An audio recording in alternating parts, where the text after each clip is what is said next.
ઓમ શ્રી ગણેશાય નમઃ. જય શ્રી કૃષ્ણ મિત્રો. આજે આપણે શિવ પાર્વતી સંવાદ સાંભળીશું કે પતિ પત્નીનો સંબંધ કેટલા જન્મ સુધીનો રહે છે. તો આપણે આ ભગવાનના મોઢે સાંભળીશું. એકવાર માતા પાર્વતી ભગવાન શિવજીને કહે છે કે પ્રભુ, ઘણા દિવસો થઈ ગયા, મને મનમાં વિચાર આવે છે કે થોડી જ્ઞાનની વાતો મને સાંભળવા મળે.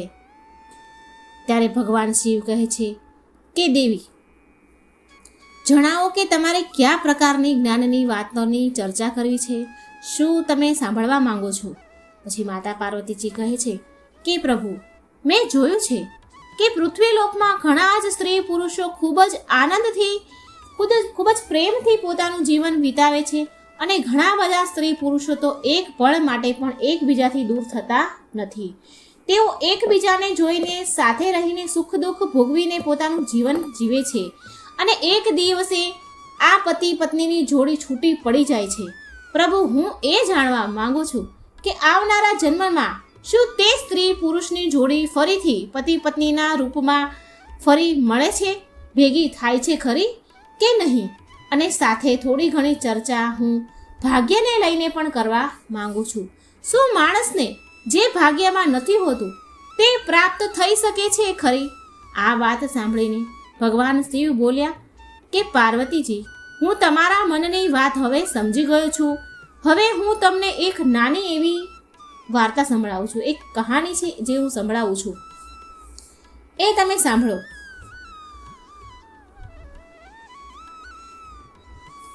આ વાર્તા ખૂબ જ ધ્યાનથી સાંભળજો, કેમ કે આ વાર્તા સાંભળવાથી તમને બે જ્ઞાનની વાતો પ્રાપ્ત થશે. પહેલું કે સ્ત્રી પુરુષનો સંબંધ કેટલા જન્મ સુધી કાયમ રહે છે, અને બીજું કે જે ભાગ્યમાં નથી હોતું તે ક્યારેય મળતું નથી કે મળે છે. તો મિત્રો, કહાની શરૂ થતાં પહેલાં મારી સૌને વિનંતી છે કે તમે હજુ સુધી જો મારી ચેનલ સબસ્ક્રાઈબ ન કરી હોય તો તમે સબસ્ક્રાઈબ જરૂર કરી દેજો. અને આ વાર્તા ખૂબ જ જ્ઞાનવર્ધક છે, જીવન ઉપયોગી છે, બોધ આપનારી કથા છે. તો કહાનીને અંત સુધી જરૂરથી સાંભળજો.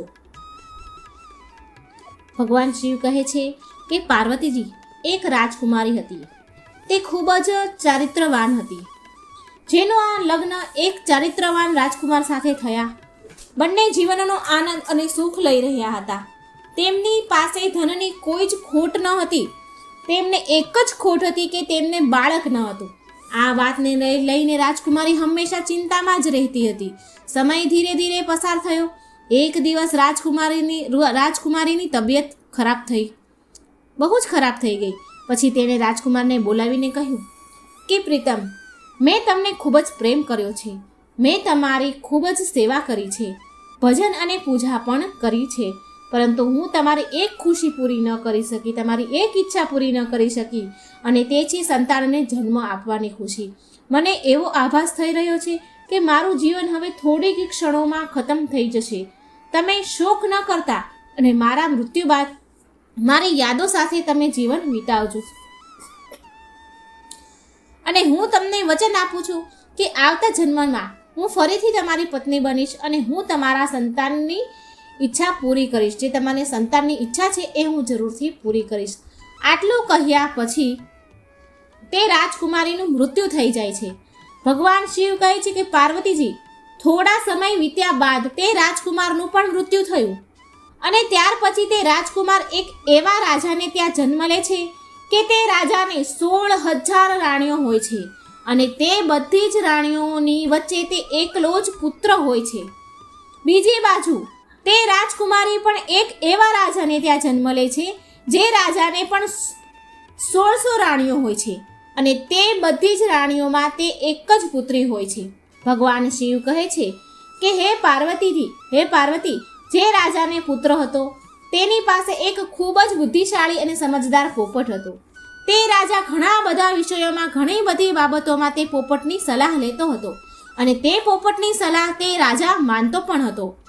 ઘણી મુશ્કેલીના સમયમાં ઘણા મુશ્કેલ પ્રશ્નો તે રાજા પોપટની સલાહ અવશ્ય લેતો હતો. ભગવાન શિવ કહે છે કે હે પાર્વતી, એક દિવસ રાજાએ તે પોપટને બોલાવ્યો અને તે પોપટને કહ્યું કે પોપટ, હું તને એક ખૂબ જ મોટી જવાબદારી સોંપું છું જે તારે જ પૂરી કરવાની છે. ત્યારે પછી પોપટે કહ્યું, બોલો મહારાજ, હું તો તમારી માટે કંઈ પણ કરવા તૈયાર છું. ત્યારે રાજાએ કહ્યું કે હે પોપટ, તું તો જાણે છે કે મારે એક જ પુત્ર છે અને હું મારા પુત્ર માટે જેવી વહુ શોધવા માંગુ છું એવી જ વહુ તારે શોધવાની છે, તારે શોધીને લાવવાની છે. અને ત્યાર પછી તે રાજાએ તે પોપટને પોતાના મનની બધી જ વાત જણાવી દીધી કે તે પોતાના દીકરા માટે કેવી વહુ લાવવા માંગે છે. અને ત્યાર પછી તે રાજાની વાત સાંભળીને તે પોપટ ખૂબ જ રાજી થઈ ગયો. પછી તે પોપટે રાજાને કહ્યું કે મહારાજ, તમારે જેવી રાજકુમારી જોઈએ છે અને તમારી જેવી પસંદ છે તે તમે એક કાગળમાં લખીને મારા પગમાં તે કાગળને બાંધી દો અને પછી આગળનું કામ તમે મારા ઉપર છોડી દો.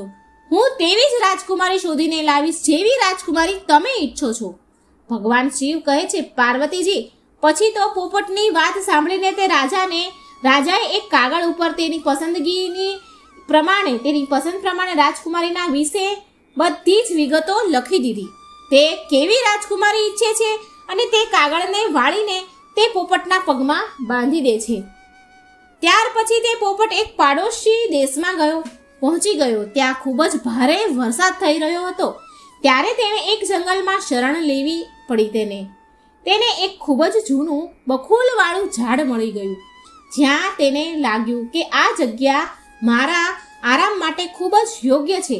ભગવાન શિવ કહે છે, પાર્વતી, જ્યારે તે પોપટ તે ઝાડની બખોલમાં અંદર જવાનું વિચાર કરે છે ત્યારે જ તે ઝાડમાંથી એક અવાજ આવ્યો, જો તું અંદર આવીશ તો તું આંધળો થઈ જઈશ. અને ત્યાર પછી તે પોપટ આવી ડરામણો અવાજ સાંભળીને તે ઝાડની અંદર ગયો જ નહીં અને તે ઝાડની બાજુમાં જ એક નાની ડાળ ઉપર જઈને બેસી ગયો અને વરસાદ બંધ થવાની રાહ જોવા લાગ્યો. વરસાદ બંધ થયા પછી તે ઝાડની બખોલમાંથી એક મેના નીકળી અને આવીને તે પોપટની પાસે બેસી ગઈ. પછી બંને પોપટ અને મેના ઘણા સમય સુધી વાતો કરતા રહ્યા. આ વચ્ચે તે પોપટ મેનાને બધી જ વાત કહી સંભળાવે છે કે તે ક્યાં અને શા માટે જઈ રહ્યો છે. પછી તે પોપટની વાત સાંભળીને તે મેના કહેવા લાગી કે આજની આપણી મુલાકાત ખૂબ જ યાદગાર રહી છે. પછી તે મેના પોપટને આગળ કહે છે કે તમે તમારા માલિકના પ્રતિ જેટલા વફાદાર છો તેમ હું પણ મારા માલિકની પ્રત્યે એટલી જ વફાદાર છું. તમે તમારા રાજાના પુત્ર માટે એક એવી રાજકુમારીની શોધ કરી રહ્યા છો કે જેની અંદર બધા જ ગુણ હોય. તેવી જ રીતે હું પણ મારા રાજાની રાજકુમારી માટે એવો જ રાજકુમાર શોધી રહી છું. એવા જ રાજકુમારની તલાશમાં નીકળી છું કે જેના અંદર બધા જ ગુણ હોય. ભગવાન શિવ કહે છે, પાર્વતી, પછી તે પોપટ કહેવા લાગ્યો કે અમારા રાજાનું કહેવું છે કે અમે એવા ઘરની રાજકુમારી લાવીશું જે રાજાની 1600 રાણીઓ હોવી જોઈએ, કેમ કે અમારા રાજાને પણ 1600 રાણીઓ છે. ત્યારે મેના કહેવા લાગી કે હવે તો આપણી વાત બની જશે, કેમ કે તમારા રાજાને પણ 1600 રાણીઓ છે અને અમારા રાજાને પણ 1600 રાણીઓ જ છે. તમારા રાજાને કેવળ એક જ રાજકુમાર છે અને અમારા રાજાને પણ એક જ રાજકુમારી છે. તમારા રાજાનો રાજકુમાર સર્વગુણ સંપન્ન છે અને અમારા રાજાની રાજકુમારી પણ સર્વગુણ સંપન્ન છે. ભગવાન શિવ કહે છે, પાર્વતીજી, આવી રીતે પોપટે તે મેનાને રાજકુમારની બધી જ પસંદ જણાવી દીધી અને બીજું બાજુ તે મેનાએ પણ પોપટને રાજકુમારીની બધી જ પસંદ જણાવી દીધી. પછી તે પોપટ અને મેના રાજકુમારીના દેશમાં આવી ગયા. પોપટ મનમાં વિચાર કરી રહ્યો હતો કે મારા માલિકનું સપનું, અમારા મહારાજનું સપનું પૂરું થઈ જશે, એમની ઈચ્છા પૂરી થઈ જશે. તે જેવી રાજકુમારી ઈચ્છતા હતા એવી જ રાજકુમારી આજે મને મળી ગઈ છે. ભગવાન શિવ કહે છે, પાર્વતી, આ રીતે પોપટ અને મેના ઉડતા ઉડતા તે રાજકુમારીના મહેલમાં આવી પહોંચ્યા. ત્યારે મહેલમાં એક નોકરે તેમને જોઈ લીધા અને તેણે રાજાને જોઈને કહ્યું કે મહારાજ, તમે મેનાને જે કાર્ય માટે મોકલી હતી તો તેણે તમારી સાથે ખૂબ જ મોટો વિશ્વાસઘાત કર્યો છે. તે રાજકુમારીની શોધમાં ક્યાંય પણ નથી ગઈ, પરંતુ તે એક પોપટ સાથે ફરી રહી છે. મેં મારી આંખોથી એને જોઈ છે. આંખોથી તે મેનાને એક પોપટ સાથે બહાર ફરતા ઉડતા જોઈ છે. તે તમારી વાત તો ભૂલી જ ગઈ છે. તમારી આજ્ઞાનું તેણે ઉલ્લંઘન કર્યું છે. ભગવાન શિવ કહે છે કે હે પાર્વતી, આ પ્રકારે રાજાને ખૂબ જ ક્રોધ આવી જાય છે અને તે પોપટ અને મેના બંનેને મારવાનો આદેશ આપી દે છે. ભગવાન શિવ કહે છે, હે પાર્વતીજી, જે સમયે રાજાએ તે પોપટને અને મેનાને મારવાની સજા સંભળાવી હતી તે વાત મેનાને ખબર પડી ગઈ અને મેનાએ પોપટને કહ્યું કે અહીં આપણા બંનેનો જીવ જોખમમાં છે, એટલે જેટલું જલ્દી બની શકે તેટલું આપણે બંને અહીંથી ખૂબ જ દૂર ભાગી જવું પડશે. જલ્દીથી અહીંથી ઉડો, નહીં તો આપણને બંનેને અહીં વગર વાકે કોઈ વગર ભૂલે આપણને મરી જવું પડશે, આપણને મારી નાખવામાં આવે છે. રાજાના સૈનિકોના તીર આપણને મારી નાખે તે પહેલાં જ આપણે અહીંથી દૂર ભાગી જઈએ. આવો વિચાર કરીને તે પોપટ અને મેના ત્યાંથી ખૂબ જ દૂર ઉડીને ભાગી ગયા. ભગવાન શિવ કહે છે, હે પાર્વતીજી, રાજાના સૈનિકો જ્યારે તે પોપટ અને મેનાને મારવા માટે ગયા તો ઘણી શોધખોળ કર્યા પછી પણ તે બંને તેઓને મળ્યા નહીં અને તેઓ એ વિચારીને પાછા આવી ગયા કે કદાચ તે મેના અને પોપટને રાજાના આદેશની ખબર પડી ગઈ હશે અને તેઓ કોઈ સુરક્ષિત જગ્યાએ ભાગી ગયા હશે. હવે પોપટ અને મેનાએ થોડા દિવસો સુધી રાહ જોઈ કે તે દેશના લોકો આ વાતને ભૂલી જાય અને ત્યાર પછી તે બંને પાછા મહેલમાં આવ્યા. સીધા જ તેઓ રાજાના દરબારમાં પહોંચી ગયા. પોપટ રાજાના જમણા ઘૂંટણ ઉપર અને મેના રાજાના ડાબા ઘૂંટણ પર આવીને બેસી ગઈ. ત્યારબાદ પોપટ અને મેનાએ રાજાને પૂછ્યું કે તમે અમને શા માટે મારવા માંગતા હતા? તમે સૈનિકોને મારવા માટે કેમ કહ્યું હતું? અમે તો તમારા વફાદાર છીએ. તમારા મહેલના સૈનિકોને અમારાથી ઈર્ષા થાય છે, એટલા માટે તેમણે તમારી સાથે અમારી બુરાઈ કરી છે, અમારી ખોદણી કરી છે. અમે બંને પોપટ મેના એવા રાજાઓના નોકર છીએ કે જે રાજા ખૂબ જ બુદ્ધિશાળી અને ધનવાન છે. અમે તમારી સાથે હંમેશા વફાદારી જ કરી છે. ભગવાન શિવ કહે છે કે પાર્વતી, હવે પોપટ અને મેના પોતાના મનની વાત જણાવે છે અને કહે છે કે બંને રાજાઓની પાસે 1600 રાણીઓ છે, જેમાં એક રાજાને ત્યાં કેવળ પુત્ર છે અને બીજા રાજાને ત્યાં કેવળ એક પુત્રી છે. આ બંને રાજાએ એકબીજાને જોયા નથી, પરંતુ આ બંને એકબીજાના પુત્ર અને પુત્રીના એકબીજા સાથે લગ્ન કરવા માંગે છે. એક રાજાને એવી વહુ જોઈએ જેવી બીજા રાજાને રાજકુમારી છે અને બીજા રાજાને એવો જમાઈ જોઈએ જેવો પેલા રાજાને રાજકુમાર છે.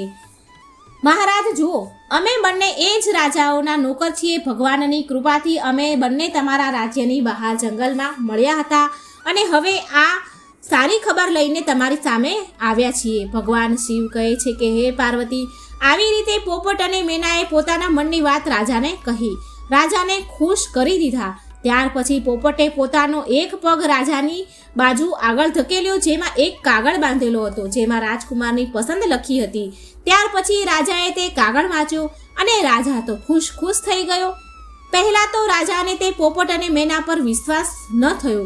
ત્યારબાદ રાજાને તે બંનેનું વર્તન અને વાતો સાંભળીને તેમના પર વિશ્વાસ આવી ગયો. ભગવાન શિવ કહે છે કે હે પાર્વતી, પછી રાજાએ પોપટના પગમાંથી રાજકુમારની શાહી તસવીર કાઢી અને પોતાની રાણીઓ પાસે મોકલી દીધી અને સંદેશો મોકલ્યો કે આ તસવીર જોઈને જણાવો કે રાજકુમારી માટે આ રાજકુમાર કેવો છે. શું બધી જ રાણીઓને રાજકુમાર પસંદ છે કે નહીં? ભગવાન શિવ કહે છે કે પાર્વતી, કેટલાક દિવસો વીતી ગયા પરંતુ તે તસવીર પાછી આવી નહીં.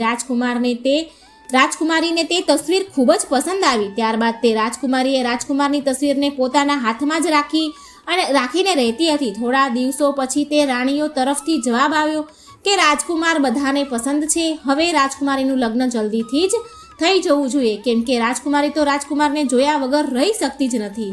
ભગવાન શિવ કહે છે કે પાર્વતીજી, જેવો જ આ જવાબ રાજાની પાસે પહોંચ્યો ત્યારે રાજાએ પોપટને એ કહીને પાછો મોકલી દીધો કે તેના માલિકને જઈને કહે, તેના રાજાને જઈને કહે કે રાજકુમાર માટે તેમની પસંદગીની રાજકુમારી મળી ગઈ છે. તે લોકો 4 મહિનાની અંદર લગ્ન કરવા માટે અમારી પાસે આવી જાય. ભગવાન શિવ કહે છે કે દેવી પાર્વતી, ત્યાર પછી તે પોપટે આદર સાથે રાજાને નમીને પ્રણામ કરી અને પોતાના દેશ તરફ ચાલ્યો ગયો. ત્યાર પછી પોતાના દેશ પહોંચીને તે પોપટે પોતાના રાજાને બધી જ વાત સંભળાવી, પોતાની યાત્રાની સફળતાની બધી જ વાતો જણાવી. ત્યારે રાજાને પણ સાંભળીને ખૂબ આનંદ થયો, ખૂબ ખુશ થઈ ગયા. તે જેવી જ વહુ ઈચ્છતા હતા તેવી જ રાજકુમારી તેના રાજકુમાર માટે મળી ગઈ. ત્યાર પછી રાજાએ તરત જ આ ખૂબ જ શુભ પ્રસંગને ભવ્યતાથી ઉજવવા માટેનો આદેશ આપી દીધો. ભગવાન શિવ કહે છે કે દેવી પાર્વતી રાજકુમાર માટે રાજાએ સૌથી કિંમતી અને સૌથી સુંદર કપડાં બનાવડાવ્યા અને ઘોડાઓને પણ ખૂબ જ સુંદર રીતે તૈયાર કરવામાં આવ્યા. સૈનિકો માટે પણ નવા અને ખૂબ જ સુંદર કપડાઓ, શણગારો તૈયાર કરવામાં આવ્યા.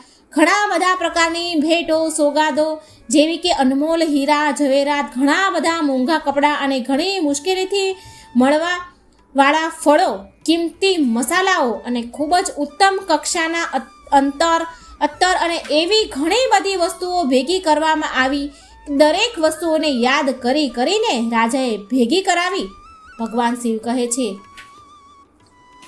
કે દેવી પાર્વતી મહિનાઓ ખૂબ જ જલ્દી પસાર થઈ ગયા. આટલી બધી તૈયારીઓ કરવામાં સમય કેવી રીતે પસાર થઈ ગયો ખબર જ ન પડી. પરંતુ દુઃખ એ વાતનું હતું કે રાજકુમારના લગ્ન થોડા દિવસ પહેલાં જ રાજા બીમાર પડી ગયો અને તે મૃત્યુ પામ્યું. તે પરિવાર માટે આ ખૂબ જ દુઃખદ ઘટના હતી. રાજકુમારે પોતાના લગ્ન માટે જવાનું ટાળવું પડ્યું, કેમ કે લગ્ન માટે આ સમયે જવું પોતાના પિતા માટે એક અપમાન જેવી વાત જણાતી હતી. જ્યારે તે રાજાના મૃત્યુ બાદ બધી વિધિ પૂરી થઈ ગઈ અને શોક પૂરો થઈ ગયો, ત્યાર પછી તે રાજકુમાર પોપટની સાથે રાજકુમારી સાથે લગ્ન કરવા માટે પહોંચ્યો. બીજી બાજુ રાજકુમારીનો દેશ દૂર ન હતો, એટલે રાજકુમાર તે પોપટની સાથે ઘણો જલ્દી રાજકુમારીના રાજમહેલમાં પહોંચી ગયો. ત્યાં પહોંચીને રાજકુમારીના મહેલની બાજુમાં જે બગીચો હતો તેમાં પડાવ નાખ્યો. ભગવાન શિવ કહે છે કે પાર્વતીજી, જો રાજકુમાર તે બગીચામાં ના ઘૂસ્યો હોત તો સારું હોત, કેમ કે ત્યાં તેનો પોપટ મરી ગયો. તે બગીચાના માળીએ તે પોપટને મારી નાખ્યો, કેમ કે તે પોપટ એક ખજૂરના ઝાડ ઉપર બેસીને તેમાં લાગેલા ખજૂર તોડી રહ્યો હતો અને રાજકુમારની તરફ તે ખજૂરને ફેંકી રહ્યો હતો. આ વાત તે માળીને પસંદ ન આવી અને તેણે પોપટ ઉપર એને ખૂબ ગુસ્સો આવ્યો અને પોપટને મારી નાખ્યો. ભગવાન શિવ કહે છે કે પાર્વતી, જ્યારે રાજકુમાર ઉપર આ મુસીબત આવી અને ત્યાર પછી તેણે સાંભળ્યું કે રાજકુમારીના પિતાએ રાજકુમારીના લગ્ન તેની સાથે કરવાની ના પાડી દીધી છે, કેમ કે તે રાજકુમારના પિતા મૃત્યુ પામ્યા હતા. હવે બગીચામાં પડાવ નાખ્યા બાદ થોડા દિવસ બાદ રાજકુમારી ફરવા માટે બહાર પોતાની પાલખીમાં બેસીને જઈ રહી હતી અને જોગાનું જોગ તે એ જ રસ્તા પરથી પસાર થઈ રહી હતી જે રસ્તા પર બગીચો હતો. રાજકુમારીએ બગીચા તરફ નજર નાખી અને ત્યાં રાજકુમારને જોયો અને ત્યારબાદ તે રાજકુમારને ઓળખી ગઈ, કેમ કે એની પાસે એની તસવીર હજી પણ હતી. તે રાજકુમારીએ તસવીર રાખી હતી.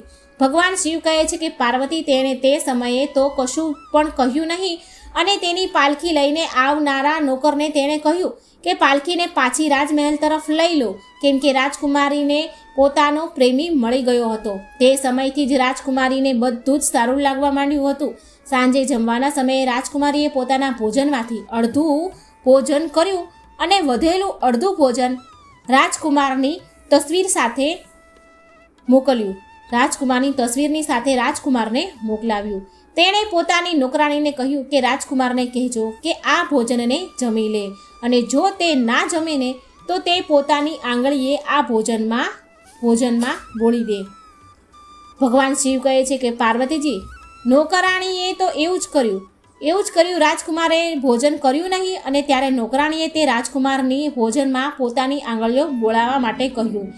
જ્યારે તે રાજકુમારે તે થાળીમાં રાખેલા ભાતમાં પોતાની આંગળીઓ બોળી ત્યારે તેને તેમાં પોતાની તસવીર જોવા મળી અને તેણે વિચાર્યું કે રાજકુમારી તો મને પ્રેમ કરે છે. આવું વિચારીને તેણે પોતાના હાથ લૂછ્યા અને એક ચિઠ્ઠી લખી અને તેણે નોકરાણીને કહ્યું કે ચિઠ્ઠી આપી દેજો અને રાજકુમારીને આપવા જણાવ્યું. ભગવાન શિવ કહે છે પાર્વતી, જ્યારે રાજકુમારે તે રાજકુમારીને લખેલી ચિઠ્ઠી વાંચી ત્યારે રાજકુમારીના મનમાં રાજકુમારને મળવાની ઈચ્છા જાગી. તેણે અડધી રાતે પોતાનો ઘોડો તૈયાર કર્યો અને સોના મહોરથી ભરેલો એક થેલો લીધો અને તે બગીચા તરફ ચાલવા માંડી જ્યાં રાજકુમાર રોકાયો હતો. ત્યાં જઈને રાજકુમારી રાજકુમારને કહે છે કે તમે આશ્ચર્યમાં ન પડો, હું તમને ખૂબ જ પ્રેમ કરું છું અને એટલા માટે જ હું છુપાઈને તમારી પાસે આવી છું.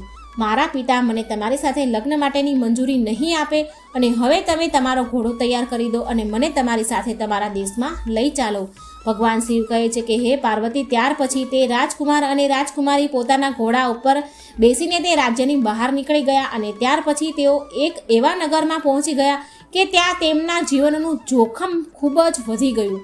તેઓ જે નગરમાં પહોંચ્યા હતા ત્યાં એક મોટી જાદુગરની રહેતી હતી.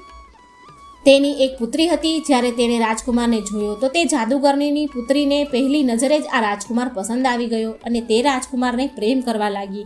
તેને પ્રતિજ્ઞા કરી લીધી કે હું રાજકુમાર સાથે જ લગ્ન કરીશ. ભગવાન શિવ કહે છે કે પાર્વતી, હવે તે જાદુગરનીના મનમાં વિચારવા લાગી કે મારી પુત્રીનું લગ્ન રાજકુમાર સાથે કેવી રીતે થશે. તે જાદુગરનીની પુત્રી પોતાના મનમાં વિચાર કરવા લાગી કે મારા લગ્ન આ રાજકુમાર સાથે કેવી રીતે થશે. પછી તેણે એક યુક્તિ વિચાર કરી અને તેણે તેની માતા જાદુગરનીને તે રાજકુમાર અને રાજકુમારીને પોતાના ઘરે ભોજન માટે આમંત્રિત કરવા માટે કહ્યું.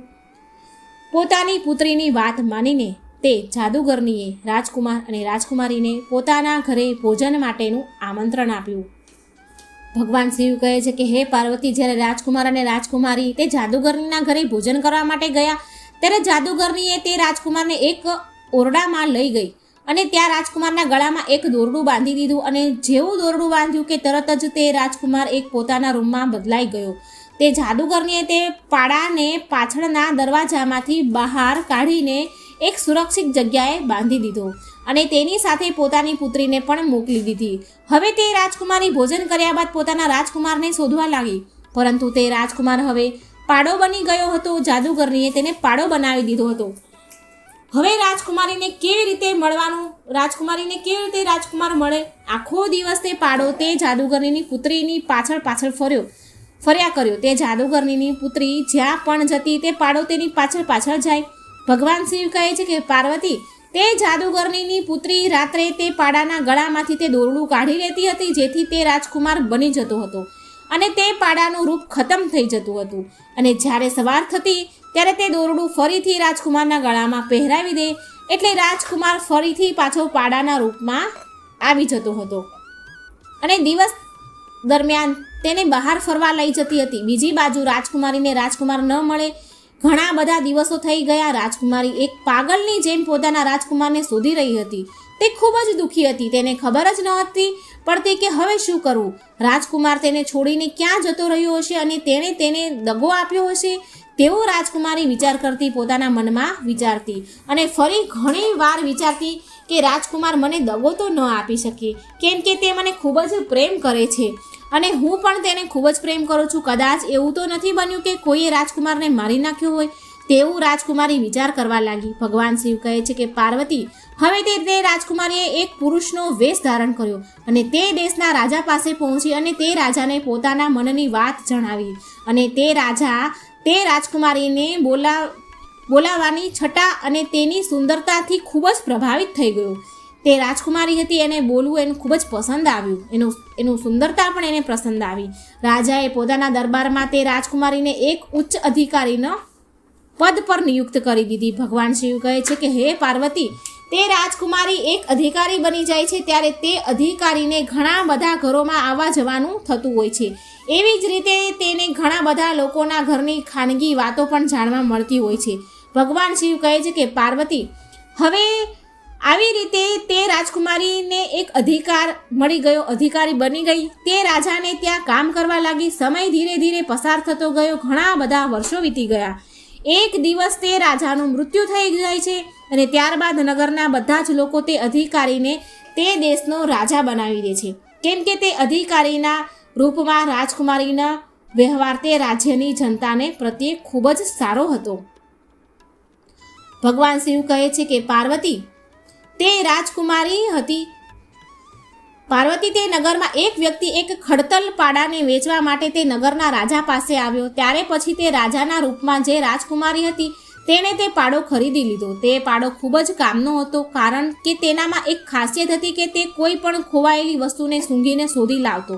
ભગવાન શિવ કહે છે કે પાર્વતી, એક દિવસ અચાનક તે પાડો ક્યાંક ખોવાઈ ગયો. પછી રાજાએ પોતાના નગરમાં એલાન કરાવી દીધું કે આ નગરમાં જેટલા પણ પાડા હોય તે બધાને અહીં ભેગા કરવામાં આવે.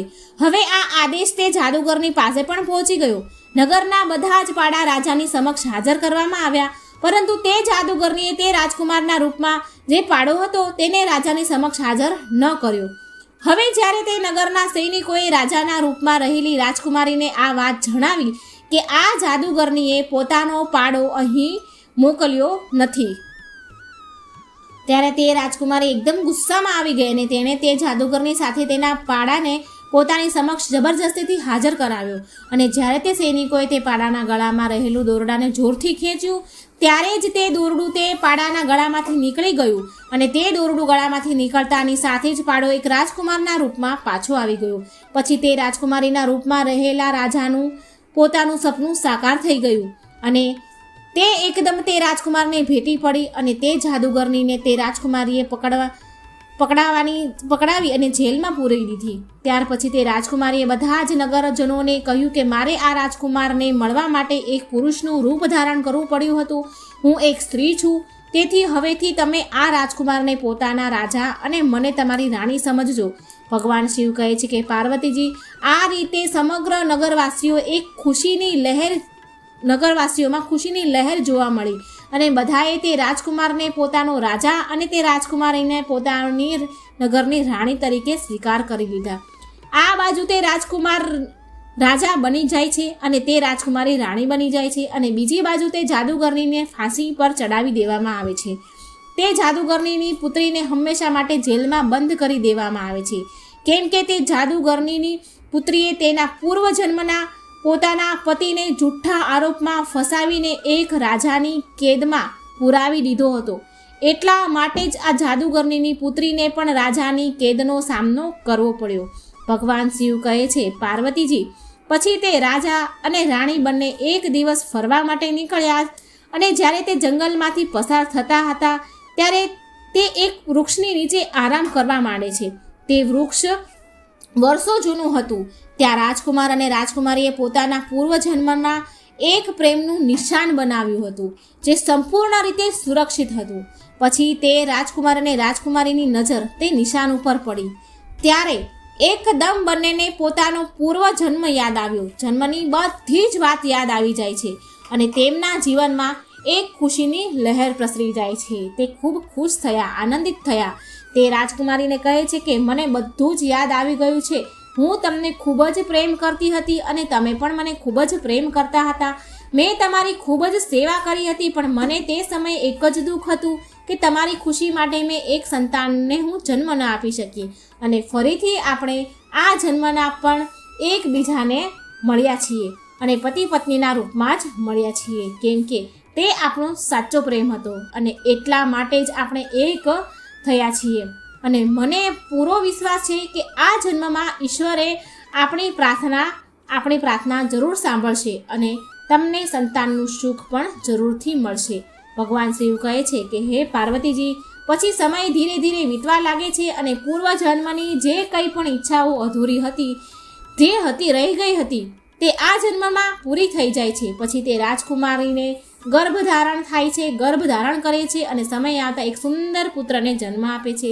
અને આ જ પ્રકારે એક પત્નીના બીજા જન્મમાં આવીને પોતાના પતિને પ્રાપ્ત કરે છે અને પતિની ખુશી માટે એક પુત્રને પણ જન્મ આપે છે. ભગવાન શિવ કહે છે કે હે પાર્વતી, આ વાર્તામાંથી પહેલી જ્ઞાનની વાત એ છે, જાણવા મળે છે કે જો સ્ત્રી પુરુષ એકબીજાને સાચો પ્રેમ કરે છે અને બંને વચ્ચે સહેજ પણ કોઈ ક્રોધ કે અણબનાવ ન થતો હોય તો એવા પતિ પત્નીઓ સંબંધ જન્મો જન્મ સુધી રહે છે. અને જ્યાં સ્ત્રી પુરુષને દગો આપે છે તો તેને પણ દગો જ મળે છે, અને જો પુરુષ સ્ત્રીને દગો આપે છે તો પુરુષને પણ દગો જ મળે છે. એટલા માટે જ પતિ પત્નીનો સંબંધ અતૂટ વિશ્વાસ પર ટકેલો હોય છે. એટલા માટે એકબીજા સાથે વિશ્વાસ બનાવીને રાખવો જોઈએ. અને સ્ત્રી પુરુષ એકબીજા પર દ્રઢ વિશ્વાસ બનાવી રાખે છે, તેઓ દરેક જન્મમાં પતિ પત્નીના રૂપમાં એકબીજાને જરૂર મળે છે. તેમના પૂર્વ જન્મના રહેલી ઈચ્છાઓ પણ ભાગ્યની દેવી જરૂર પૂરી કરે છે. જેવી રીતે રાજકુમારીને બીજા જન્મમાં તે રાજકુમારના પતિના રૂપમાં મળ્યો અને તેની અધૂરી ઈચ્છા જે સંતાન પ્રાપ્તિની હતી તે પણ પૂરી થઈ. ભગવાન શિવ કહે છે, પાર્વતીજી, આ વાર્તામાં બીજું જ્ઞાન એ જાણવા મળે છે કે ભાગ્યમાં જે લખેલું નથી હોતું ને તે ક્યારેય મળતું નથી. કેમ કે જાદુગરનીની પુત્રીનું ચારિત્ર સારું ન હતું. તે પોતાના જાદુઈ શક્તિના બળથી રાજકુમારને મેળવવા માંગતી હતી. જો કે રાજકુમાર તેના ભાગ્યમાં હતો જ નહીં. તેથી જ તે રાજકુમારને પ્રાપ્ત ન કરી શકી. કેમ કે જે ભાગ્યમાં નથી હોતું તે ક્યારેય પણ નથી મળતું. રાજકુમાર તો કેવળ રાજકુમારીના ભાગ્યમાં જ લખાયેલો હતો. માટે જ આટલી બધી મુશ્કેલીઓનો સામનો કરવા છતાં પણ તે રાજકુમારીને પોતાના પૂર્વજન્મનો પતિ આ જન્મે પણ રાજકુમારના રૂપમાં જ મળ્યો. હવે ભગવાન શિવ કહે છે કે હે પાર્વતી, પતિ પત્નીનો સંબંધ જન્મ જન્માંતરનો હોય છે. એટલા માટે જ આ સંબંધમાં દરેક પતિ પત્નીએ વિશ્વાસ જાળવી રાખવો જોઈએ અને સંપૂર્ણ રીતે એકબીજાના પ્રત્યે વફાદારે રહેવું જોઈએ. અને જે વસ્તુ ભાગ્યમાં હોતી નથી તે કેટલો પણ તમે પ્રયત્ન કરી લો પણ પ્રાપ્ત નથી થતી. એટલા માટે ખોટો રસ્તો પસંદ કરીને ક્યારેય પણ પ્રયત્ન કરવો જોઈએ નહીં. બળજબરીથી હાસિલ કરવું જોઈએ નહીં. તો તમારે તેના માટે ખરાબ પરિણામો જ ભોગવા પડશે. જેવી રીતે જાદુગરનીને પુત્રીને રાજાએ હંમેશા માટે જેલમાં પુરાવી દીધી અને તેનું પોતાનું બધું જ જીવન તે જેલમાં પસાર થઈ ગયું. તો મિત્રો, આ વાર્તા તમને જો સારી લાગે તો કમેન્ટ બોક્સમાં જરૂર લખજો. મારો વિડીયો લાઈક કરજો, શેર કરજો અને મારી ચેનલને સબસ્ક્રાઈબ જરૂર કરજો. જય શ્રી કૃષ્ણ. રાધે રાધે. Thank you.